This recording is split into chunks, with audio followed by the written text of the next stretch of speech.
Toubacouta, un village situé à 240 km de la capitale sénégalaise, Dakar.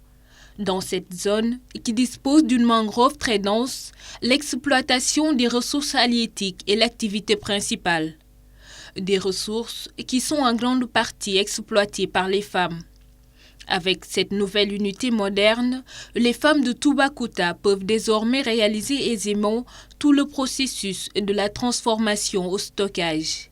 Ces conditions modernes ont complètement changé leur quotidien. Dans toutes les zones où des populations bénéficient, disons, des bienfaits de la nature, c'est pratiquement une exploitation individuelle. C'était une course effrénée vers la ressource sans souci de planification de l'exploitation et sans souci également des autres générations à venir.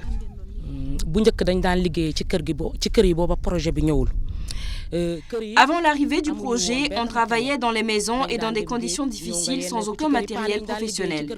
Pour aller chercher les coquillages, on prenait les bassines qui servaient pour l'eau potable. On se protégeait les pieds avec juste quelques morceaux de tissu.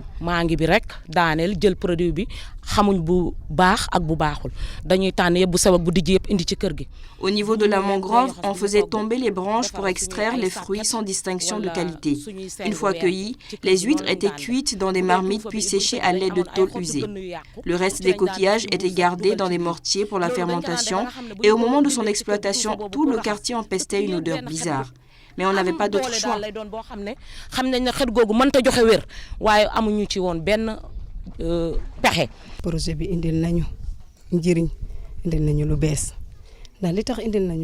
Le projet nous a apporté plein de nouvelles choses. Avant, on marchait pour rejoindre la mangrove ou bien on prenait des embarcations de fortune qui ne pouvaient contenir que 3 personnes maximum. Ces conditions étaient à l'origine de conflits au sein du groupe puisque certains étaient parfois laissés en rade. Maintenant, nous rendons grâce à Dieu puisque depuis l'arrivée du Pisa, nous sommes dotés d'une pirogue d'une capacité de 20 passagers sans compter nos bagages. Sur le plan du travail, nous avons connu une nette amélioration. On nous a appris les règles d'hygiène, mais aussi d'échange en matière commerciale. Ces progrès en matière d'exploitation ont été réalisés grâce au projet PISA, le programme italien de sécurité alimentaire initié par la FAO, l'Organisation des Nations Unies pour l'alimentation et l'agriculture, en collaboration avec la coopération italienne. Avec un budget total de 21 millions de dollars, soit 10 milliards 500 millions de francs CFA, le programme d'une durée de 4 ans s'est appuyé sur la sécurité sanitaire des aliments pour contribuer à la réduction de la pauvreté rurale et de l'insécurité alimentaire dans la région.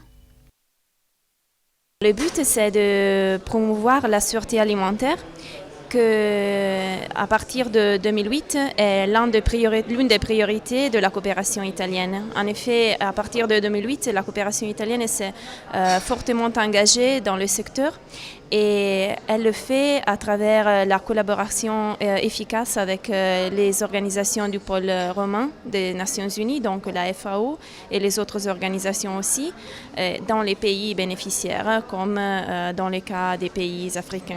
Le choix s'est porté dans un cadre de collaboration avec la FAO, donc on a travaillé ensemble, nous, la coopération italienne et la FAO, pour identifier les pays qui pouvaient vraiment bénéficier de ce programme. Et on a cherché donc à identifier les pays qui sont les plus importants, les pays prioritaires pour la coopération italienne et pour les interventions de la FAO, avec l'accord des gouvernements des pays concernés et des autorités locales aussi. C'est un programme qui avait objectif d'améliorer la sécurité alimentaire des petits producteurs agricoles grâce à un meilleur accès au marché.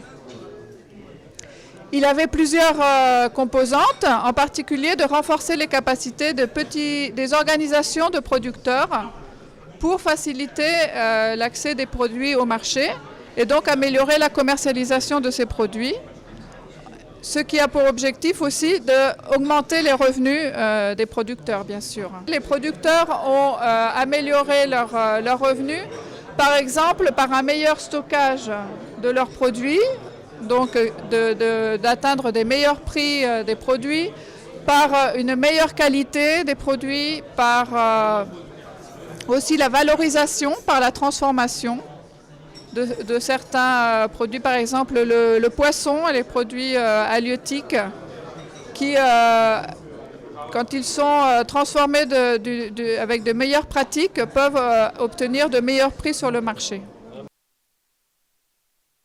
Avec le projet, ces femmes ont pu bénéficier de meilleures conditions de travail avec du matériel adéquat, une formation sur les techniques de travail, des conditions d'hygiène nécessaires au traitement des produits, des techniques de commercialisation des produits, mais aussi de bonnes méthodes de gestion des bénéfices. Un ensemble qui a permis aux bénéficiaires d'améliorer leurs conditions de vie à travers une nette augmentation de leurs profits.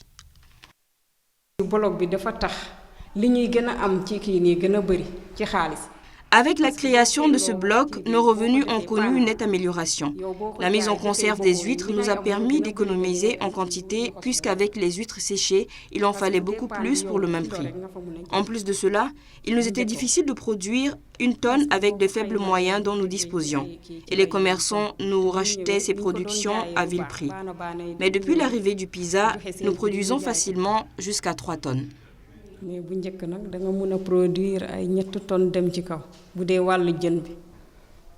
projet PISA quand même est venu à son heure. Il est venu à un moment où la pêche en tant que secteur clé du développement local connaissait un certain nombre de problèmes. D'une part, la production était à un niveau, mais la transformation ne suivait pas.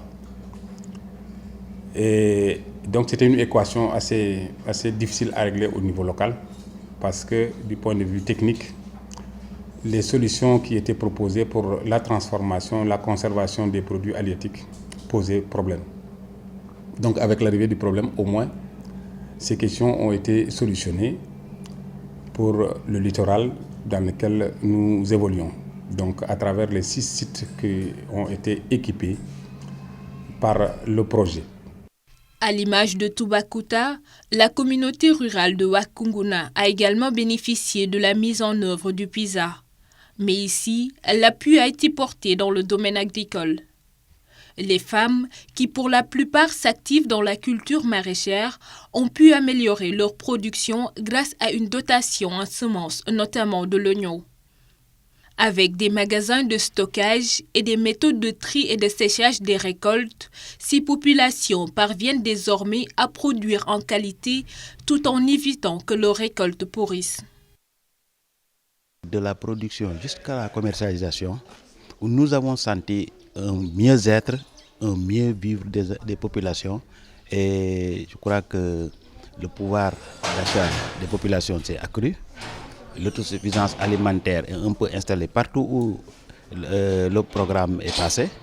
Là, je crois que c'est déjà un premier impact qu'on peut noter.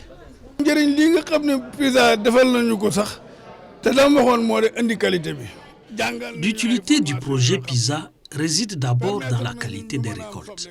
Après avoir participé à une série de formations dans les différentes étapes de la culture de l'oignon, nous sommes parvenus à de meilleurs résultats en matière de production. Ceci se vérifie au niveau de l'oignon que nous vendons. Désormais, nous ne récoltons plus de l'oignon de mauvaise qualité à mettre à la poubelle.